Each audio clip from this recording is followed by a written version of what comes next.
Hi, many of us dreamed of superpowers in childhood.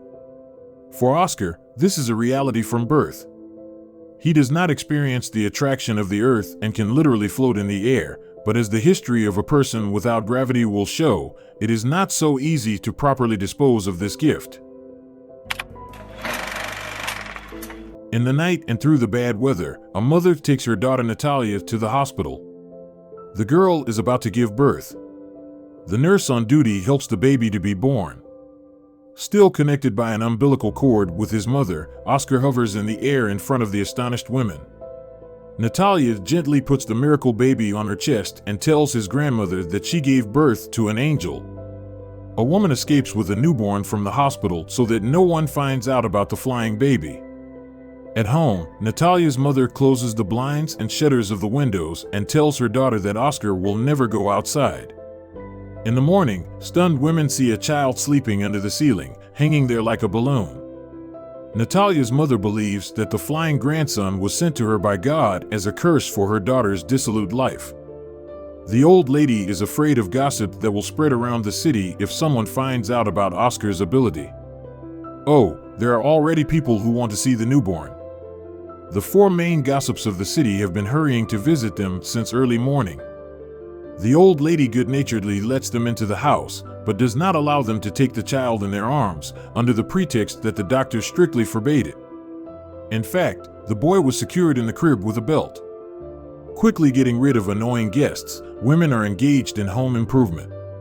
Soft blankets are nailed to the ceilings in the rooms, and a safety belt is tied to the baby's crib. Several years have passed. Natalia sews an orange vest for her grown-up son. On his chest he has a patch with the image of Batman, Oscar's favorite superhero. And there are weights in the pockets, small weights. Now Oscar can stand on the floor, walk like a normal child, and even go to school.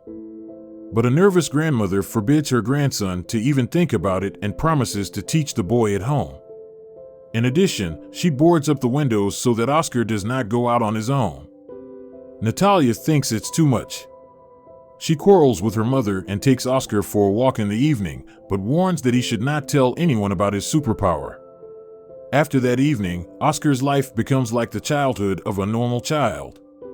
Mom takes him for walks and even sews herself the same orange vest to protect her son from the sidelong glances of passers-by.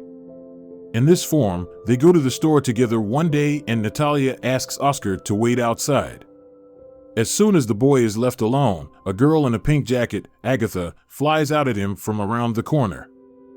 From the collision, she falls to the asphalt and drops water bottles. Agatha blames Oscar for this and, as an apology, forces him to carry these bottles. The boy is ashamed and agrees to help. To Agatha's house, the children linger at the window, where an advertisement with a famous TV personality is spinning.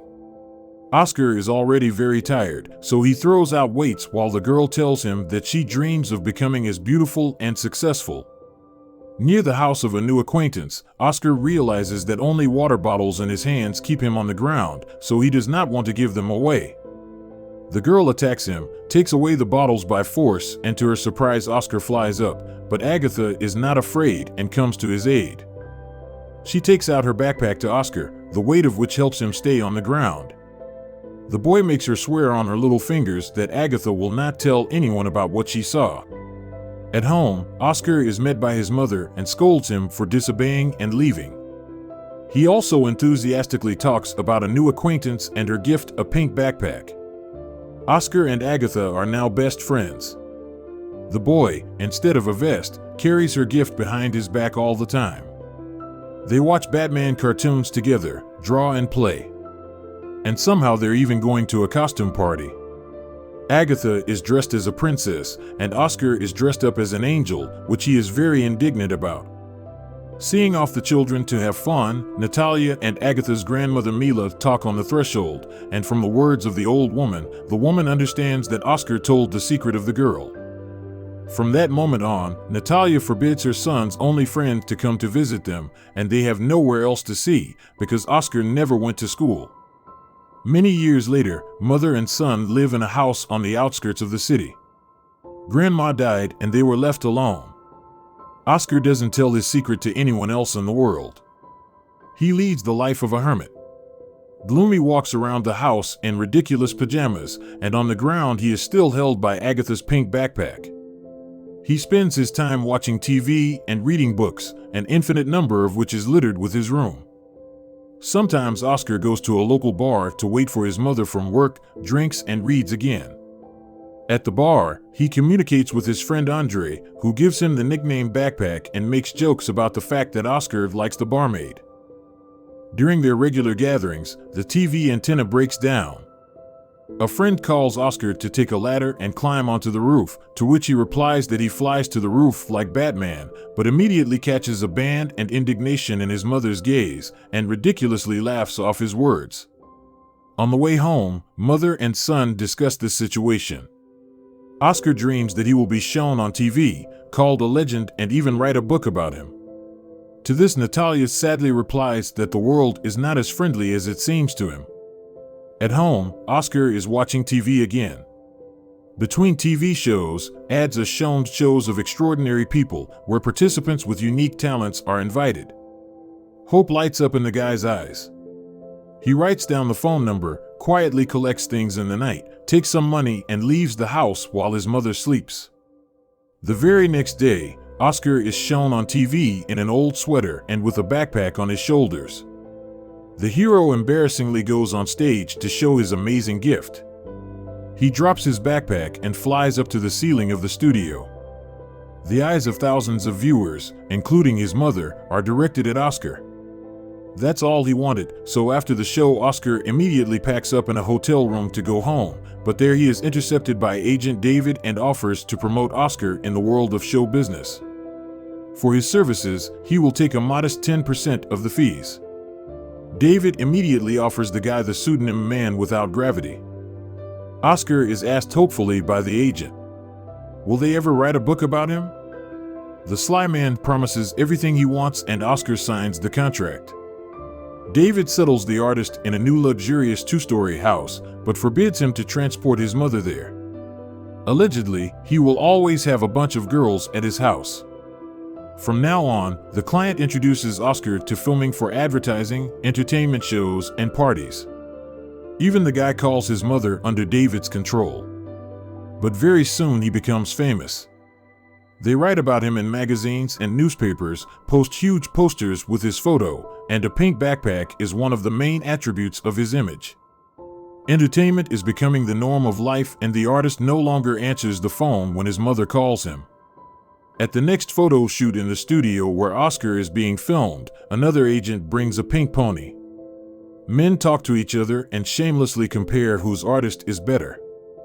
Feeling like just an attribute for the show, Oscar hesitantly asks the agent for an opportunity to say a few words about what he feels before the performance. David casually waves it off and says that the audience doesn't need it.